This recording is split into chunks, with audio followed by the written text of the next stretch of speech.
Et bonjour à toutes et à tous et bienvenue dans une nouvelle vidéo, un nouveau cast pour le quatrième jour du Lorcana Rhône-Alpes Open qualification pour la finale. On est donc à la règle du jeu, une petite boutique à Vienne, n'hésitez pas à y faire un petit tour si vous êtes dans le coin. Et on se retrouvera donc ici pour la ronde 4. Si jamais vous n'avez pas vu les rondes précédentes, elles sont évidemment sur mon YouTube, n'hésitez pas à y aller, il y a même une playlist faites exprès pour ça, donc n'hésitez pas à y faire un tour, ça fait extrêmement plaisir. En tout cas, aujourd'hui, on va se retrouver donc pour la ronde 4, comme je vous l'ai dit, c'est une ronde importante étant donné que ça qualifie les joueurs qui vont gagner cette ronde-là à la finale, étant donné que les qualifiés pour la finale sont minimum en 4-1 à la fin de la journée, donc 4 victoires suffit pour se qualifier pour le jour 2, et on va avoir un match intéressant entre Marsou et Ekis, et je vous laisse découvrir les couleurs tout de suite. Et donc, comme je vous l'ai dit, on se retrouve avec Marceau de la team EOM qui joue contre Ekis de la team Glim. On a donc un violet-bleu pour Marceau qui va jouer contre Ekis qui joue un jaune-gris Stillsong. Donc, un jaune-gris qui n'est pas forcément hyper aggro, qui va avoir un petit peu plus de gestion à distance, un petit peu plus de récursivité, tout en gardant une base un petit peu agressive pour pouvoir réussir à passer en dessous des decks, un petit peu plus contrôle, un petit peu plus late game. Donc on va voir comment ça va se passer ce match-up. Je crois qu'il n'a pas encore été commenté durant ce tournoi. Je me rappelle qu'à l'époque de ce tournoi, le Stillsong commençait un petit peu à sortir, commençait à avoir des résultats intéressants. Donc à voir ce que ça va nous donner ici. Ça sera Marsou qui commencera donc la première partie. Il avait gagné le toss et Ekis était en deuxième joueur donc. Et Marsou qui va commencer par ancrer un Vogué pour jouer un Basile directement. Premier tour, très basique, ça veut dire très probablement qu'il a sa rampe T2, donc probablement un deuxième Vogué. Je pense que généralement c'est ce qu'on va vouloir avoir envie de prendre au choix entre un Vogué et un Typo. On va très souvent garder le Vogué qui va nous permettre d'aller voir une carte en plus, peut-être de faire une action en plus, de jouer un autre personnage. Et qui a simplement ancré le premier tour et qui n'a pas pu jouer sa Angel. Je vous rappelle, Angel qui coûte 2 normalement, sauf si vous êtes deuxième joueur dans ce cas-là. Le premier tour, vous avez le droit de la payer pour un seul. Le tour 2, donc finalement on avait gardé un typo, ça veut dire probablement qu'on avait beaucoup de non ancrables en main et qu'on avait besoin de créer une non ancrable, ou alors qu'on ne voulait pas ancrer les ancrables qu'on avait dans la main. C'est aussi une possibilité. J'imagine que si on avait que Elsa en ancrable, on a plutôt envie d'essayer de le garder. Et on va ancrer donc Rhino pour jouer un troubadour pour Ekis. Troubadour très fort, hein, qui est Méloman 4, qui coûte 2, qui a résistance 1. On est un petit peu, toujours c'était la même chose, hein, quand on jouait le Stillsong, on avait le choix entre la Troubadour et la Ursula. Visiblement, le Troubadour a réussi à faire sa place, et il semblerait que ça soit de plus en plus une carte intéressante, notamment dû au fait que l'on n'a plus cette réponse jaune depuis quelques temps désormais, hein. Du coup, le Troubadour a pris sa place grâce à cette résiste, malgré qu'il ait 1 de vie de moins. Dans tous les cas, ça sera plus efficace sur du long terme. Marsou, donc, qui après sa rampe se force à devoir jouer le manuel et à faire l'effet du manuel. Visiblement, on a des problèmes d'encre. On se force à devoir ancrer des choses qu'on n'a pas forcément envie d'ancrer. Et on a quand même réussi à trouver une encre, hein, donc un Vogué pour aller ancrer. On est parti à l'aventure avec le typo à nouveau pour faire le deuxième point de l'or de la partie. Et qu'est-ce qui va ancrer une Angèle pour jouer un Lexington et chanter un Zeus sur le Basile, évidemment, ce Basile qui est très problématique, hein. Sur un tour 5, si on arrive à faire Elsa par l'aventure avec Basile, on booste, on tape à 4, il y a soit plus de Lexington, soit plus de Troubadour.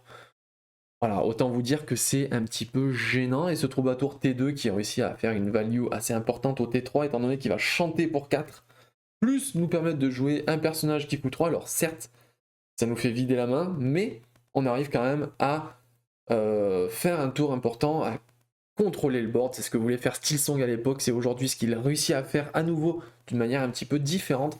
Et là on voit la main de Ekis, hein, Ekis, un showman qui nous montre ses mains à chaque fois pour qu'on puisse savoir un petit peu ce qui va se passer. Je vois qu'il a un Powhatan, je vois qu'il a un Rhino Alter, je vois qu'il a... Oh là là, en plus il a pioché un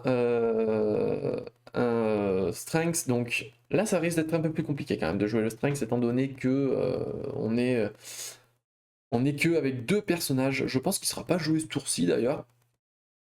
Ce tour-ci, qu'est-ce qu'on va pouvoir jouer? On va pouvoir jouer un T4 intéressant. Ah mais attendez, si, on va très bien pouvoir... Ah non, on a décidé donc d'ancrer Angel pour poser un énorme ton, ce Powhatan. Powhatan 5-5 rempart.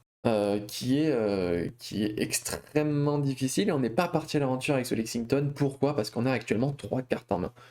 3 cartes en main, ce qui nous permet pas de redresser le Lexington au début du tour suivant. Ce qui sera embêtant étant donné qu'il a une chanson qui coûte 3 à l'intérieur, il souhaite probablement la chanter avec Lexington, ou alors si le génie part à l'aventure, pouvoir trade tranquillement ce génie avec le Lexington qui tape à 4 et qui survit en plus de ça parce qu'il a 4 PV. Je peux vous assurer qu'un drop 3 comme celui-ci, il n'y en a pas beaucoup avec des stats aussi impressionnantes. Là, si on arrive à jouer une Elsa pour incliner le Lexington, ça pourrait être pas mal. Ok, on a réussi à faire ça, c'est déjà pas si mal. Par contre, là, est-ce qu'on va aller tout mettre dans un Powhatan, un pauvre petit Powhatan? Non, je pense que on va pas faire ça. On va simplement chanter Into the Unknown. Voilà. Je pense que c'était tout à fait ce qu'il fallait faire. Powhatan, je vous rappelle qu'il ne peut pas défier, mais est-ce que l'on a envie de défier avec une carte rempart? Je ne pense pas, très sincèrement, cette ligne ne sert absolument à rien, à part dans des cas vraiment très spécifiques. Mais si on peut me rajouter des textes comme ça dans tous les remparts, je pense que la plupart des personnes qui veulent jouer des decks remparts seront extrêmement heureuses. Je peux vous l'assurer ça.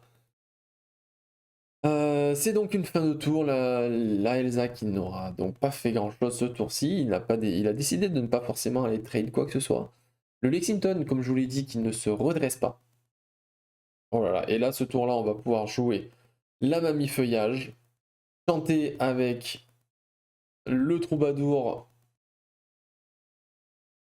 sur le génie, et oui, comme ça on le récupère tranquillement. Et en plus de ça on vide la main, c'est pas magnifique ça? Oh là là, qu'est-ce que vous voulez de plus? On vire la main, on vire les cartes de sa main, le Lexington va pouvoir se redresser, ça va être exceptionnel. Et là, comment on fait? Parce que du coup, le troubadour, lui, a de la résistance. Idéalement, il nous faudrait un petit chat. Un petit chat, ça serait pas si mal. Même si ça serait pas idéal, ça serait pas si mal. Ça nous permettrait donc de pouvoir déplacer des dégâts sans compter les résistances ou autres. Et notamment de gérer cette grand-mère Thala. Excusez-moi, cette mamie feuillage. Après, est-ce que c'est si important? J'en suis pas certain. On va aller mettre donc 2 dégâts à ce Lexington, j'imagine. Tout à fait, on met 2 dégâts, on en prend 4. Ouais, on va aller se jouer un peu. Ah, pour 5, que va-t-on faire? Oh, une belle peut-être. Magnifique, on arrive à jouer une belle pour tuer ce Lexington.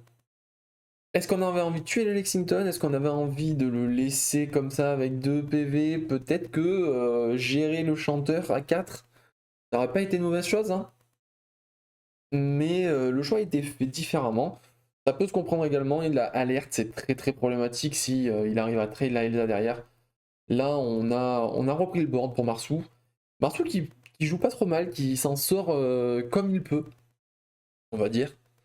Étant donné que le début de partie était un petit peu chaotique de son côté, j'ai l'impression que le nombre de non ancrables en main a été un petit peu sous-évalué de ma part. Mais il arrive à s'en sortir, il arrive à sortir la tête de l'eau. Il a combien d'encre d'ailleurs? Il est à 2, 4, 5. Je crois qu'il a encore une encre sous sa main que l'on ne voit pas. Donc il est au moins à 6, ça c'est quasi sûr. Powhatan, oh là, Powhatan pour 3 étant donné que Mamie Feuillage est présente sur le banc. Et Powhatan qui est un peu difficile et on arrive à jouer notre prof. Enfin, on l'avait vu déjà un tour 3, il avait en main. Ce rhino ancré, il nous reste une encre. Qu'est-ce qu'on va faire avec cette encre? Je ne sais pas. Que va-t-il décider de faire? Simplement, chanter à coude, piocher une carte et jouer le prochain personnage qui coûte 2 de moins. Et ça sera une Nani qui viendra être jouée pour 1 d'encre. C'est une... Le deck fonctionne vraiment extrêmement bien. On arrive à flood le board de manière assez conséquente. On révèle un personnage qui coûte 2 ou moins. On a de la chance, on en a quelques-uns dans le deck. Donc on arrive à en récupérer un sur cette Nani à nouveau. Le troubadour, que va-t-il pouvoir faire? Troubadour, mamie feuillage, est-ce qu'on a envie de partir à l'aventure? Est-ce qu'on a envie de rester comme ça? Ça vient d'arriver en jeu. Mamie feuillage était là précédemment. On a du board, est-ce qu'on a envie de pouvoir se faire trade? On va avoir probablement la Belle et le Typo qui vont aller prendre le Powhatan. Donc, ça va être un petit peu compliqué là, on va pas se mentir. Personnellement, j'aurais tendance à laisser uniquement Nani incliné parce que là, si on regarde un petit peu comment ça devrait se passer, et encore, c'est pas dit que ça se passe de cette manière, ça devrait être donc. Ah, il a été récupéré. Il a été récupéré le typo, intéressant. Du coup, là, en fait, il est obligé d'incliner Basile sur Belle pour mettre Belle dans le Powhatan. À moins qu'on ait un top deck ADS avec une encre. Et là, ça changerait pas mal de choses. Là, ça changerait vraiment pas mal de choses. Et du coup, je pense très sincèrement que le tour qui va être fait, c'est Basile boost Belle, Belle qui va aller prendre le Powhatan, la Elsa qui va aller récupérer une mamie feuillage. Hein. On n'a pas forcément la possibilité de récupérer beaucoup mieux que ça. Et jouer quelque chose qui coûte 6, qu'est-ce qu'on va pouvoir aller prendre? Peut-être qu'avec un petit peu de chance, on a une belle en main, on va pouvoir décaler des dégâts pour aller terminer ce troubadour ou une Nani, mais je pense que ça sera plutôt le. Je sais pas. C'est pas dit. C'est pas dit. Quel choix va-t-il faire? Et donc, pour 3, il va poser un chat du Cheshire. Ça, c'est intéressant. C'est bien joué de la part de Marsou. Il va pouvoir donc réfléchir à son tour de manière un petit peu différente. On va aller donc booster le chat pour déplacer les 2 dégâts de la Elsa sur un personnage adverse. Je pense que dans tous les cas, le choix qu'il va devoir faire, je sais pas si c'est le choix que j'aurais fait, hein, très honnêtement. Je pense que moi j'aurais décalé sur le troubadour. Étant donné qu'il a plus de cartes en main, cette mamie feuillage, elle est pas si intéressante que ça, à vrai dire. Et il a tout simplement passé et posé un Rafiki. Oh là là là là là là. Honnêtement, je pense que j'aurais incliné le Basile, j'aurais tapé avec la Belle, on aurait enlevé le Powhatan. Derrière la Elsa, j'aurais déplacé ces 2 dégâts sur le troubadour et j'aurais terminé avec le dégât en plus de la Elsa sur le troubadour, comme ça il aurait perdu son chanteur. Et là il va se retrouver avec un Rhino. Oh là là là. Oh, ça va pas être facile là. Hein. Ça va pas être facile, en plus on a plus de cartes en main du côté de Marsou. On part à l'aventure avec tout ce qu'on peut, évidemment. Hein. On part à l'aventure, on monte à 6 de l'or. Qu'est-ce qu'il a bien pu top deck? Qu'est-ce qu'il a bien pu top deck? C'est une excellente question. Dans tous les cas, il va falloir se le récupérer, hein, ce Powhatan. Hein. À moins qu'on ait trouvé une Let It Go, peut-être? Pour 5. Hades. Oh, aïe, aïe, aïe, aïe. Hades sur quoi? Moi, je pense que je ferai Hades sur le Rhino.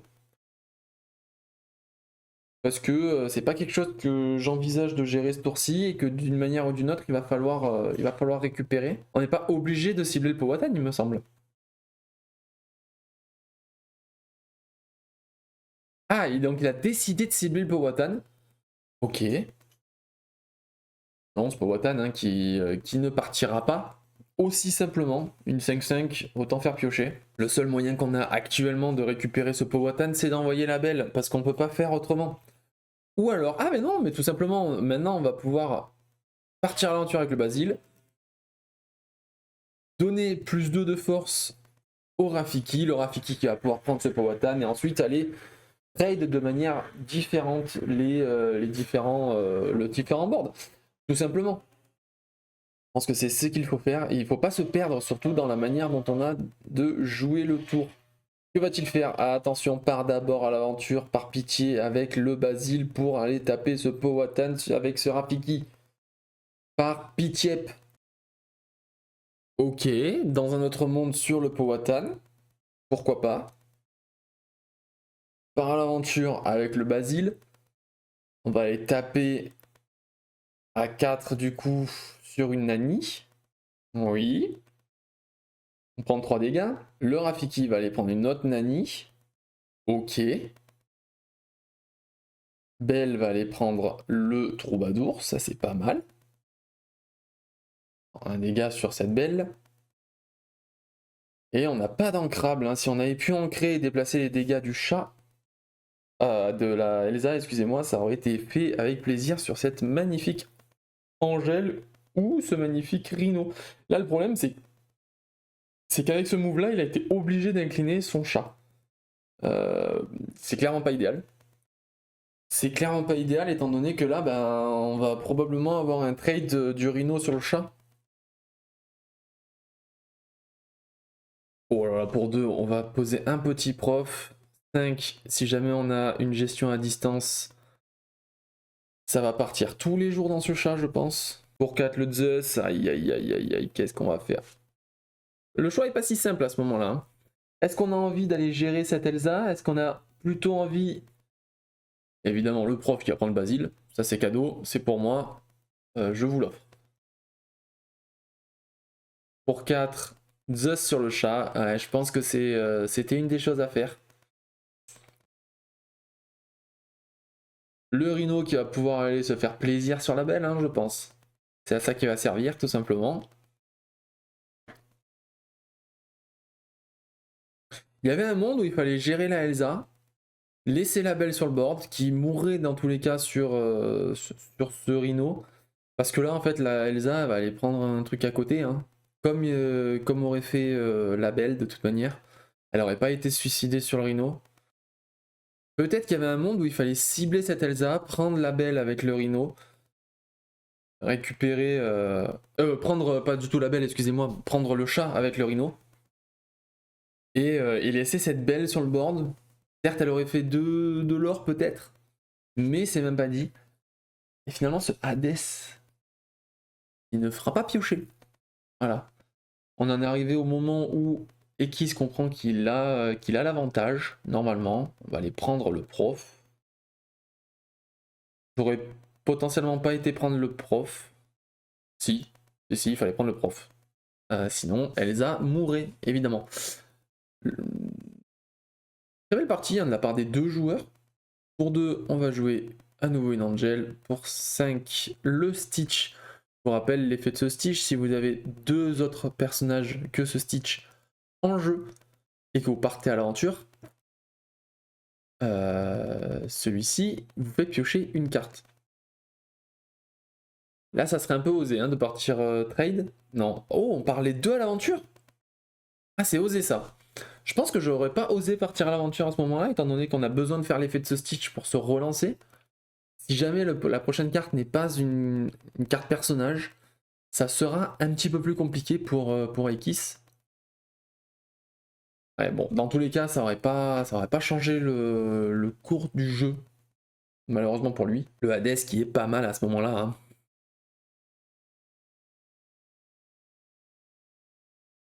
Ouais, évidemment, on va aller trade avec les deux Hades, partir à l'aventure avec cette Elsa, tout simplement. Et quelle est cette pioche? Quelle est cette magnifique pioche de la part d'Ekis? On le sait, hein, on sait que Ekis il a un talent inné pour les top decks, malgré les decks qui ne top deck pas. Pour 4, foudroyant. Oh, foudroyant, ça fait cher là quand même pour récupérer une Elsa qui a 4 dégâts sur elle. Et on va aller récupérer un petit Hades, je pense, avec cette Angèle. Ouais. On n'a pas trop le choix, on perd le board hein, pour Ekis, mais peut-être qu'on va réussir à avoir un deuxième souffle, c'est pas sûr. Je vous avoue que ça risque d'être un petit peu compliqué. Le deck va avoir tendance à s'épuiser maintenant. Je voyais difficilement comment il pouvait s'en sortir avec son Powhatan, mais... Lexington, ok. Bon bah écoutez, on va jouer avec un Lexington. Hop, une pioche pour Marsou. Marsou qui maintenant va pouvoir tout simplement découler sa main, je pense. Partir à l'aventure à chaque tour, faire un petit effet, poser un personnage ou autre chose. Voilà, un petit génie, hein, ça fait le taf. Ça fait très bien le taf, hein, ce génie. Pour 4, on peut se permettre de chanter avec le Hades, même si besoin pour un Let It Go par exemple. On peut se permettre de faire, de faire pas mal de choses, hein, à vrai dire. Poser un chat. Là, poser un chat actuellement, ça serait pas mal non plus. Et on va se contenter de partir à l'aventure avec le Hades, tout simplement. On va poser un génie. Hein. Oh, le prof qui relance. Très bien. La partie d'Ekis, en Krenani, pour 3 et 3, 6, un Goliath. On a vidé la main. Lexington qui va pouvoir aller mettre des dégâts, je pense, sur ce Hades. Est-ce qu'on a envie de mettre des dégâts en vérité? Je suis pas sûr. Hein. Je suis pas sûr qu'on a envie de mettre des dégâts étant donné qu'on sait qu'en face ça peut jouer des chats, ça peut jouer des belles. Stacker des dégâts sur les personnages adverses, c'est pas forcément une bonne idée. Et ça, Ekis il le sait, il a décidé de ne pas incliner son Lexington pour cette raison, hein, j'imagine. Le tour de Marsou, donc qui va probablement commencer par incliner ses ancres avant de jouer comme tout bon joueur de l'Orcana. Chanter une Let It Go, donc on va enlever ce Goliath qui est un petit peu problématique. Je vous rappelle, à la fin du tour, si vous avez un Goliath en jeu, s'il y a un Goliath en jeu sur le board, à la fin du tour, le joueur qui finit son tour pioche ou vide sa main jusqu'à avoir 2 cartes. Voilà, c'est l'effet du Goliath, c'est pour ça qu'il a permis de reprendre 2 cartes en main pour Ekis, étant donné qu'il n'avait plus de cartes en main. Ouh, un Mowgli, belle Elsa, ouah, ça fait pas plaisir ça quand on voit ce... Quand on voit ceci, c'est pas idéal, je vais pas vous mentir. Après belle Elsa, il a pas 9 d'encre pour pouvoir tout jouer, 10 d'encre pour pouvoir tout jouer. On va tout simplement aller trade le Hades, 33 dégâts. Le prof qui va partir à l'aventure. Et là, il va falloir faire un choix. Soit on va taper, prendre des dégâts, déplacer 3 dégâts sur quelqu'un d'autre, donc probablement sur le troubadour. Soit on va incliner un personnage et aller le trade. Personnellement, moi à la place de Marsou, là je partirais tout simplement à l'aventure. Je poserai ma belle et je m'en vais comme un prince. J'ai l'étal à moins que Ekis gère le board. 1, 2, 3, 4, 5, 6 de l'or, il a pas l'étal en plus le Ekis. Je me casserai pas beaucoup plus la tête que ça, je sais pas ce qu'il a pioché. Mais pour 5, moi je partirai, je poserai ma belle tout simplement.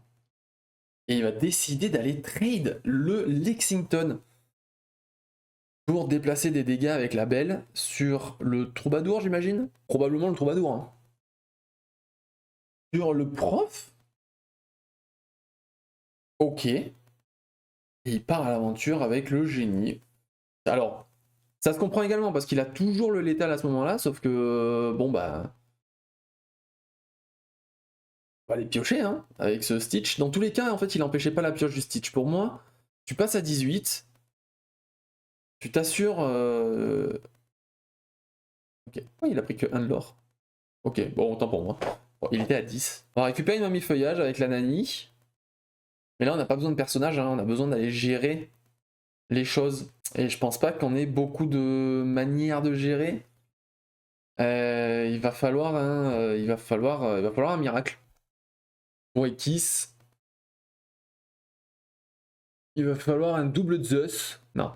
Et il trouvera pas sa solution. Bien joué Marsou qui prend la première partie. Et donc on est dans la game 2 de Ekis contre Marsou, Ekis qui est sur le play et j'en profite pour vous demander, donc si jamais vous appréciez le match-up, de mettre un petit pouce en dessous de la vidéo et également un petit message dans les commentaires pour me dire ce que vous pensez de ce match-up, qui donc a le match-up entre Blurple contre Steelsong. Pour ma part, je pense que Steelsong est censé avoir un petit peu plus le match-up contre Blurple. Ceci dit, vu la game précédente, malgré que Marsou était sur le play, il a eu une sortie un petit peu molle, un petit peu difficile en tout cas, et il a quand même réussi à s'en sortir, donc finalement pas si certain du fait que Steelsong ait un avantage conséquent contre Blurple. Mais on va se reconcentrer sur la partie et essayer de voir un petit peu ce qui va se passer. Donc on a T1 qui ne s'est rien passé, T2, un troubadour qui a été posé pour Ekis. De l'autre côté, on a posé Rafiki et Tipo pour Marsou en étant sur la draw. C'est une très très bonne sortie pour Marsou.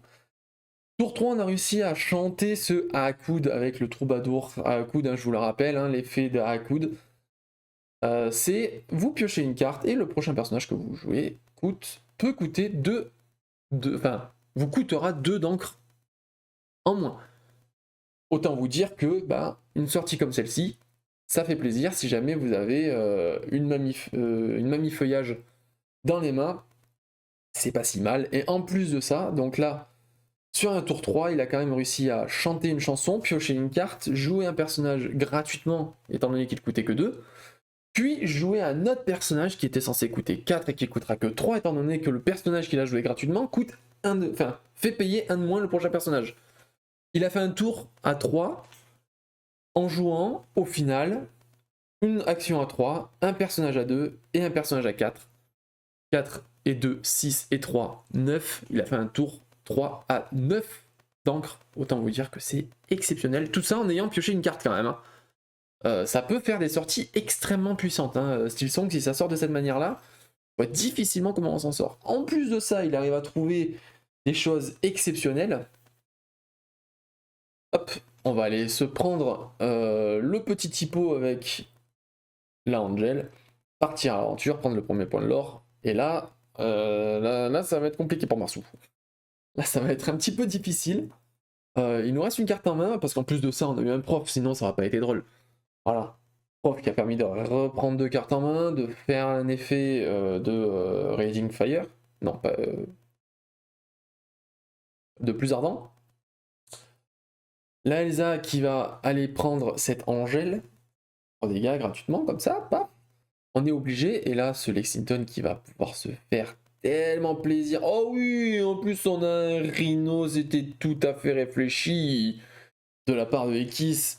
Ce Rhino qui, je vous le rappelle, met 1 de force de moins, ça permet au Lexington de taper en ne prenant qu'un seul dégât. Et ça, c'est exceptionnel pour un Lexington de n'avoir qu'un seul dégât, ça veut dire que on ne meurt pas sur un chat. Et en plus de ça, on ne stocke pas 2 dégâts. Ça peut changer pas mal de choses. Là, on est obligé de jouer un manuel pour Marsu et je pense que la partie est quasiment déjà terminée. On est à 5 d'encre. Là, on va faire un tour en posant un simple chat. On ne peut pas aller trade, on ne peut pas forcément faire quoi que ce soit. Et on se retrouve en difficulté pour 4. Pour 3, et oui, pour 3, étant donné qu'on a une mamie feuillage, on va pouvoir jouer cette Angèle. Et cette Angèle, cette fois-ci, elle a résistance étant donné qu'on n'a plus de cartes en main. Pour Ikis, on part à l'aventure. 1, 2, 3, 4, 5, 6 de l'or. On est à 7 posés. Le prochain tour, on passe à 17. Si jamais il n'y a pas de trade.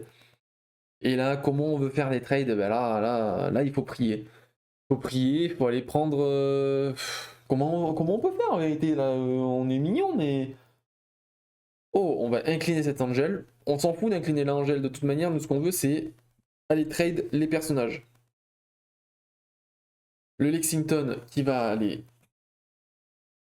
mourir. Et la résistance. Ah oui, voilà. Donc on avait oublié que Angel avait résistance. Quand on n'a pas de carte en main et qu'il lui rappelle avant que l'erreur soit commise. On va aller prendre cette mamie feuillage, même si bon, il n'y a pas forcément d'intérêt à prendre la mamie feuillage actuellement. J'aurais peut-être plutôt été taper cet Alter Rhino, parce que là, si on a l'Alter Rhino, c'est une catastrophe. On va défausser une carte qu'on a piochée avec l'Angel. On va aller trade avec Angel. Étant donné qu'on n'a plus de carte en main, on a résistance. C'est un très bon challenger. C'est très très fort. On part à l'aventure avec les 4 autres. On passe à 14. On n'a pas létal, mais quasiment, on va pas se mentir. Pour cette 1 Hades sur cette Angel, évidemment, on sait très bien qu'il n'y a que cette carte-là qui est gênante en soi. On va piocher, on va poser oh bah oui, un petit Powhatan tant qu'on y est, un petit 18, et là je vois difficilement comment on s'en sort. Malgré tout, on va quand même essayer de trouver des choses, mais non, on n'aura rien du tout pour nous permettre de nous en sortir à ce moment-là. Pour Marsu, c'était très compliqué, une excellente sortie d'Ekis. Excellente, je vois difficilement quel deck est capable de battre ce genre de sortie sur la draw. Je vois pas. Là, je peux pas savoir. Et donc, troisième partie entre Marsu et Ekis, on a ancré un chat pour jouer un Rafiki. Et cette fois-ci, on arrive à avoir un T1 pour Ekis. Bon, malgré que c'est pas forcément le T1 qu'on veut non plus sur la draw. On préférera toujours une Angèle qui pourrait chanter T2 à coude. Là, on peut pas le faire, mais c'est pas très grave, on va se débrouiller autrement et on va réussir à avoir à nouveau un troubadour. Oh là là là, les 3 parties qu'il a fait, les 3 parties troubadour T2, ça c'est des sorties qui font plaisir. Un troubadour T2, je vous rappelle, elle est importante à la résistance déjà de 1, et en plus de ça, elle nous permet de chanter des chansons qui coûtent 4. Donc on est très content de pouvoir chanter toutes les chansons de notre deck avec uniquement cette carte-là. Ça fait toujours plaisir, ça nous permet d'avoir de très bons... Oh là là, l'Alterino! Il est exceptionnel. Il est exceptionnel ce X. Oh là là, et en plus on va mettre un petit rhino en plus. On se contente de chanter. Et oui, on se permet de chanter même pour enlever un Rafiki. On va aller récupérer le deuxième Rafiki. Derrière, on va se retrouver sur un tour 4 de Marsou. Alors, le tour 4 va pas être incroyable, hein, on va pas se mentir. Hein. On va poser quoi? On va poser un génie, on va peut-être poser un Yago, mais en même temps, oh, alors on va poser Basile et Chat du Cheshire. Pas sûr que ce soit ce qu'on a envie de faire, mais on n'a pas trop le choix. On a besoin de poser du board, on a besoin de récupérer un petit peu des choses. Oh là là, on a une Angèle en plus du côté de Ekis. On va partir à l'aventure tout simplement avec ce Rhino. Est-ce qu'on a envie de défausser une carte pour bousiller ce Basile? Je pense qu'il va falloir le faire de toute manière. Et on va partir à l'aventure avec les deux autres.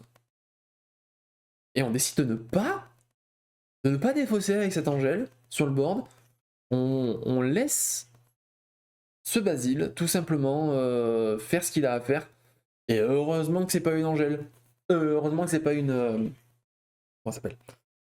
Une Elsa, excusez-moi. Parce que là, ça aurait pu être un petit peu catastrophique quand même, la Elsa. Malgré qu'on aurait été trade le Basile d'une autre manière, probablement au prochain tour, la Elsa, là, elle aurait permis de gérer un body très embêtant.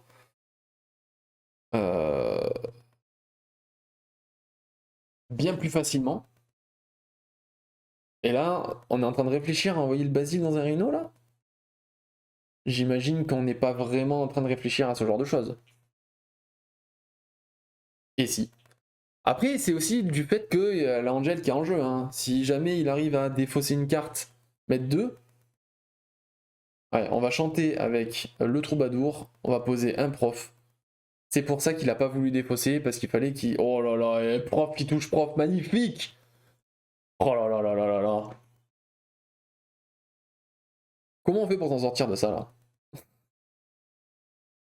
Par pitié, arrêtez les profs. Arrêtez les profs. Réflexion pour Ekis, est-ce qu'on ancre? Est-ce qu'on fait un dégât avec l'Angèle? J'imagine que on n'a pas forcément besoin de faire ça, on va pas l'incliner gratuitement. Ça voudrait dire qu'on se le fait prendre par le Hades. Elle n'a pas de résistance à ce moment-là, donc pas idéal. Ça n'est pas encore idéal. Si jamais on avait repris un nouveau Zeus là, oh là là, foudroyant, un nouveau foudroyant, ça aurait été une galère, je pense, pour Marceau. Le match aurait été terminé. On va ancrer ça, on va enlever avec Hades, chanter les Go, nous permettre d'enlever cette petite Angel. Oh là là, on a un troisième prof! Un troisième prof! À l'aide! Pour 3, bah oui, on va se permettre de reposer un Lexington après le prof. Pourquoi pas, hein, finalement? On part pour 3 à l'aventure, évidemment, on s'en fout un petit peu de ce qui se passe. Oh, le tour, les tours exceptionnels que font Steelsong, c'est assez incroyable. C'est assez incroyable, et là on se retrouve avec 7 personnages à gérer sur le board, une seule carte en main du côté des Kiss. Marsou qui a des cartes en main, ça c'est pas le problème. Hein. Le problème c'est de les utiliser. Et là, là ça va être très très difficile. Qu'est-ce qu'on peut faire à ce moment-là? On peut aller récupérer une Angèle. On va prendre 2 dégâts, derrière le Lexington il va être affreux, il va être affreux. Le chat c'est pas mal. Le chat c'est pas mal, ça nous permet donc d'aller prendre la Angèle, déplacer 2 dégâts du chat sur la mamie feuillage j'imagine. Ouais, on va aller enlever cette feuillage, malgré qu'elle soit pas forcément ultra utile actuellement, ça va nous permettre. S'il nous ressort un quatrième prof, je call judge. Là, je call judge, hein, je me dis qu'il y a un problème. C'est pas possible que on arrive à avoir autant de profs sur le jeu en même temps. Pour 3, une Annie, bah oui, bah alors là, il va arriver le prof, vous en faites pas. Ne vous en faites pas, il est là. Et non, ce n'est pas un prof, c'est une mamie feuillage. Bon, pourquoi pas. Pour 2, une petite mamie feuillage. Pour 3, du coup, une Angèle, étant donné qu'on a mamie feuillage, enfin, l'effet de mamie feuillage. Le Lexington qui part au trade tranquillement. Pas besoin d'avoir trop de problèmes pour aller faire ce trade. Et là, tout simplement, ce qu'on va devoir faire, c'est probablement... Alors, si on a une Elsa, on va faire ça. Yago, c'est pas idéal, Yago. Hein. On va l'ancrer à ce moment-là. Qu'est-ce qu'on a envie de faire? J'espère qu'il n'y a pas des choses qui coûtent trop cher. Une Elsa, ça serait pas mal. Là, une Elsa, ça serait intéressant, étant donné qu'on pourrait incliner cette mamie feuillage. Allez, trade, déplacer un dégât du chat, avec le chat, sur le Lexington. Trade également avec le chat pour aller récupérer un prof, par exemple. Elsa, c'est pas mal. On va pouvoir incliner donc cette mamie feuillage, j'imagine. J'ose espérer. Peut-être qu'il a un autre plan de jeu, hein, que je n'ai pas vu. C'est tout à fait possible. Incliner Angèle. Ok. On va finir Lexington avec Elsa, booster le chat, déplacer des dégâts du chat sur la Angèle. Quoi? Ah oui, non, ouais, bah merci, merci. Ah, quoi? Mais, hein? Qu'est-ce qui vient de se passer là? À l'aide, pourquoi on a fait ça? Pourquoi on a enlevé la mamie feuillage plutôt que d'enlever la Angèle?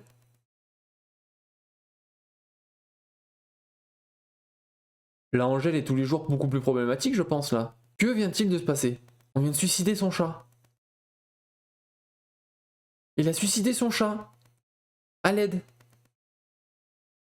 J'ai pas compris la fin de partie, mais en tout cas, c'est Ekis qui a gagné cette partie. Il avait une très belle sortie. Les profs into prof, bon bah oui, hein, c'est le jeu, c'est comme ça, c'est malheureux, mais ça fait partie du jeu. Et puis ben, félicitations à Ekis, donc qui se qualifie pour le jour 2. Je ne sais pas s'il était déjà qualifié, il me semble qu'il était déjà qualifié. Mais en tout cas, qui vient récupérer des points, étant donné qu'il va finir, il finira au minimum avec 4 victoires. 4 victoires, ça nous fait ramener des points, c'est important pour le seeding. En tout cas, moi sur ce, je vous laisse, je vous remercie d'avoir regardé la vidéo. Comme je vous ai dit, n'hésitez pas à me dire dans les commentaires ce que vous avez pensé de la partie. Et on se retrouve pour une prochaine vidéo. À la prochaine, ciao ciao.